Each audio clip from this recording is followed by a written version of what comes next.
Olá, sejam todos bem-vindos ao canal. Eu sou a professora Elcimara e nós estamos estudando aqui os artigos do nosso Código de Ética, especificamente os deveres dos profissionais de enfermagem. Para você que está assistindo pela primeira vez, vai lá na nossa playlist, que nós temos várias aulas já sobre os direitos, penalidades, infrações, dos profissionais de enfermagem, que é o nosso Código de Ética, tá bom? Então, hoje nós estamos dando continuidade a uma aula que nós começamos com o estudo dos nossos deveres. Então, se você ainda não é inscrito, aproveita para se inscrever, deixa também o seu like, seu comentário, isso vai ajudar muito o canal a crescer. Então,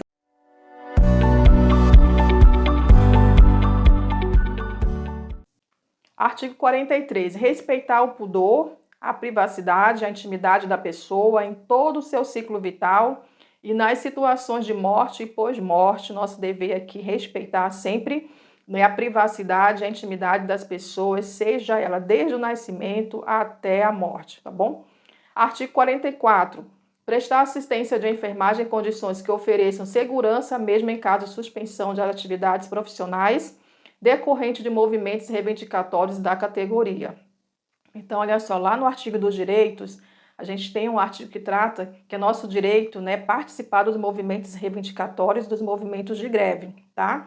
Mas, em contrapartida, é nosso dever aqui no artigo 44, como vocês estão observando, é dar condições para que seja feita a assistência de enfermagem, a todos os pacientes aqui, tá? Em caso de suspensão das atividades profissionais e também nos movimentos reivindicatórios aqui da categoria. Então, nós não devemos deixar de prestar assistência de enfermagem. E aí o parágrafo único, ele traz exatamente isso, que vai ser respeitado o nosso direito de greve, mas, a gente deve, pelo menos, prestar os cuidados mínimos que garantam uma assistência segura conforme a complexidade do paciente, tá? Então, é nosso direito que participar dos movimentos reivindicatórios e dos movimentos ali de greve. Mas, em contrapartida, nós temos o dever de prestar os cuidados mínimos, Nós não podemos deixar os pacientes sem a assistência de enfermagem. O artigo 45, traz aqui que nós devemos prestar assistência de enfermagem livre de danos decorrentes de imperícia, negligência ou imprudência. Eu tenho uma aula, só sobre esse artigo 45, vou deixar o link aqui na descrição para vocês acompanharem essa aula, e lá também eu trago várias questões aqui de concurso, que é um artigo muito cobrado em provas de concurso, tá? Então vai lá, assiste essa aula sobre o artigo 45, mas ele traz aqui a questão da imperícia, da negligência e da imprudência, ok? Artigo 46. Recusar-se a executar a prescrição de enfermagem médica no qual não constem assinatura e número de registro do profissional prescritor, exceto em situação de urgência e emergência. Então, olha só, muito importante lembrar que esse artigo 46, que é o nosso dever, recusar a executar prescrições de enfermagem médica no qual não consta a assinatura do profissional prescritor, nem o número do registro desse profissional, tá? Exceto em situação de urgência e emergência. E aí nós temos aqui os parágrafos. O parágrafo 1º diz o seguinte, que o profissional de enfermagem deverá recusar-se a executar a prescrição de enfermagem médica em caso de identificação de erro ou ilegibilidade da mesma, devendo esclarecer com o prescritor profissional registrando no prontuário. Então, a gente deve fazer o quê? Recusar-se a executar qualquer tipo de prescrição, tanto da enfermagem quanto médica, que está de forma ilegível, tá? A gente não consegue identificar qual é o procedimento, qual é a via de administração daquele medicamento, qual é o nome do medicamento, a gente não consegue identificar porque está ilegível, tá?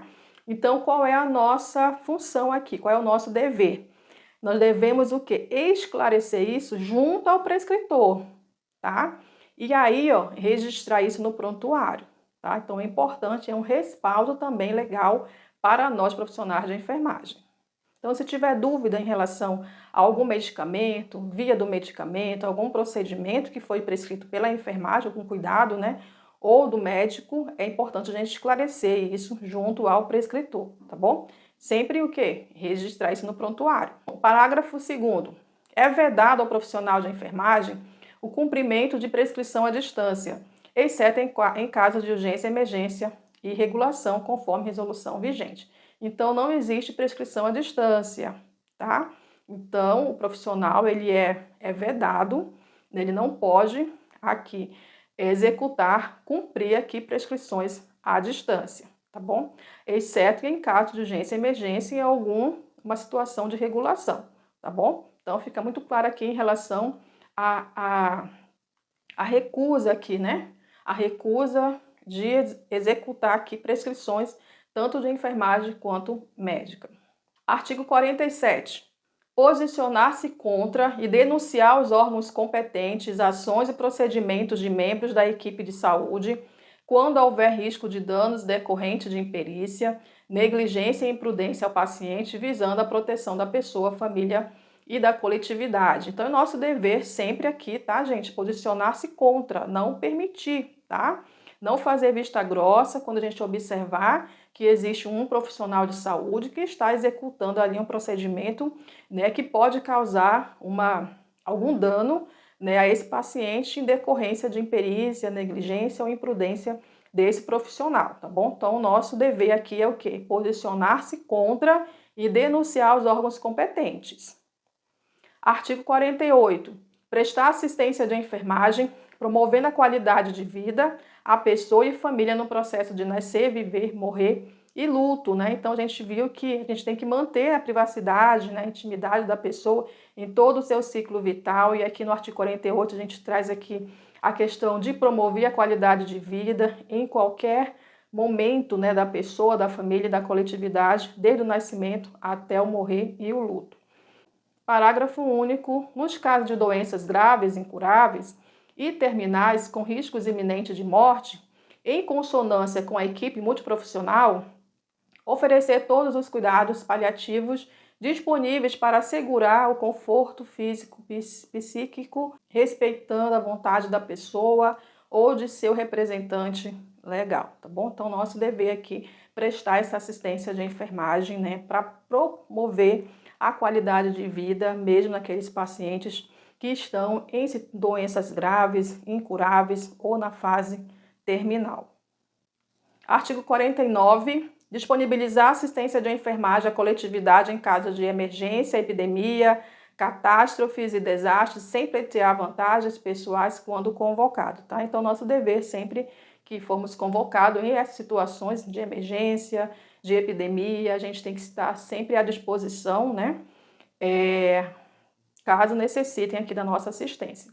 Artigo 50. Assegurar a prática profissional mediante o consentimento prévio do paciente, representante ou responsável legal ou decisão judicial, né? Então, ficam aqui no parágrafo único, ficam resguardados os casos em que não haja capacidade de decisão por parte da pessoa ou na ausência do seu representante ou responsável legal. A gente já estudou alguns artigos que falam sobre isso, de respeitar a autonomia, né, da pessoa ou do seu representante legal.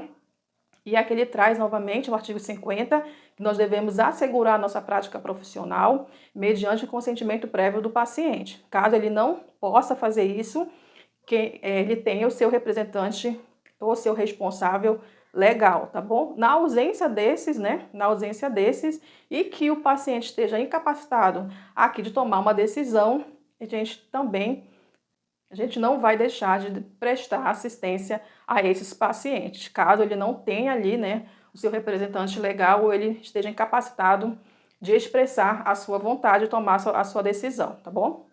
Artigo 51. Responsabilizar-se por falta cometida em suas atividades profissionais, independente de ter sido praticada individual ou em equipe, por imperícia, imprudência ou negligência, desde que tenha participação ou conhecimento prévio do fato. É nossa responsabilidade, nosso dever o quê? Se responsabilizar pela falta que foi cometida, seja ele de forma individual ou coletiva, tá? Que o profissional ele cometeu, né, uma imprudência, uma negligência, uma imperícia, esse profissional ele precisa se responsabilizar, tá?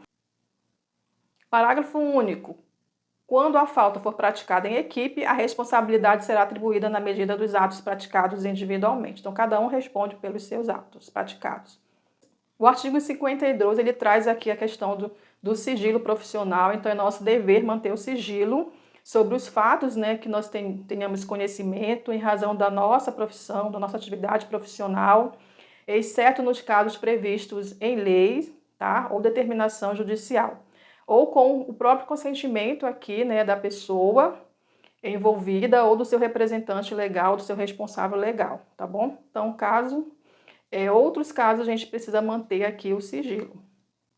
Ainda no artigo 52, nós temos aqui os parágrafos. Então, no primeiro parágrafo, a gente mantém o sigilo, né? Permanece o dever, mesmo o fato seja conhecimento público e em caso de falecimento da pessoa envolvida, tá? Então, é nosso dever aqui manter o sigilo, mesmo que a situação, né, o caso já seja de conhecimento público ou que, porventura, a pessoa já tenha falecido, a gente mantém ainda, segue o nosso dever aqui de manter o sigilo. Parágrafo 2º. O fato sigiloso deverá ser revelado em situações de ameaça à vida e à dignidade, na defesa própria ou em atividade multiprofissional, quando necessário a prestação da assistência. Caso o profissional, né, ele esteja numa situação de ameaça à vida dele, ou à dignidade, ou na sua defesa própria, nesse caso aí, né, ele poderá, sim, revelar o sigilo, quebrar o sigilo aqui, por conta que ele está sofrendo uma grave ameaça, tá? Então, salvo aqui nesses casos.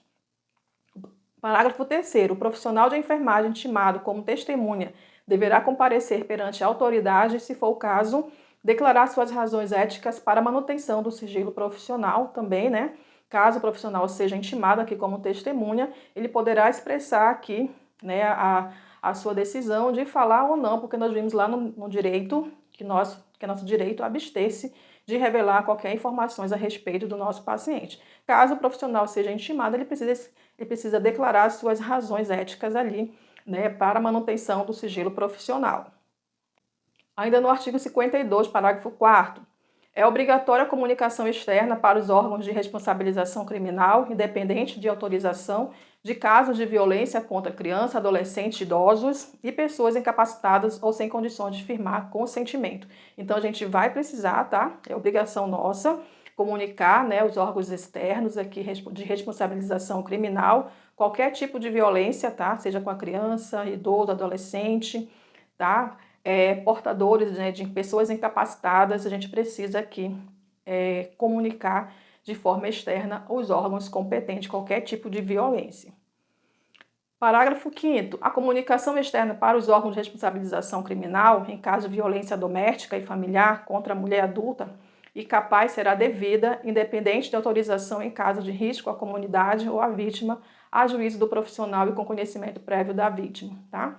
Então, nesse caso aqui, a gente precisa comunicar os órgãos externos, mesmo, né, que a mulher adulta aqui ela não queira fazer a denúncia, e mesmo que ela não autorize. Então, cabe a nós, profissionais de enfermagem, comunicar esse tipo de violência aos órgãos externos aqui, né, de responsabilização criminal, mesmo sem autorização aqui da mulher, tá bom? Resguardar os preceitos éticos e legais da profissão quanto ao conteúdo e imagens veiculadas nos diferentes meios de comunicação e publicidade. É importante, tá, gente? É importante a gente saber o que a gente vai estar divulgando ali em relação à nossa profissão. Então, a gente sempre resguardar, né, os nossos preceitos éticos e legais. Artigo 54. Estimular e apoiar a qualificação e o aperfeiçoamento técnico-científico, ético-político, socioeducativo e cultural dos profissionais de enfermagem sob sua supervisão e coordenação, aqui os enfermeiros, né? Enfermeiros, eles devem o quê? Estimular e apoiar aqui a qualificação e o aperfeiçoamento técnico-científico dos técnicos, dos auxiliares, né, que estão sob sua responsabilização aqui de supervisão e coordenação.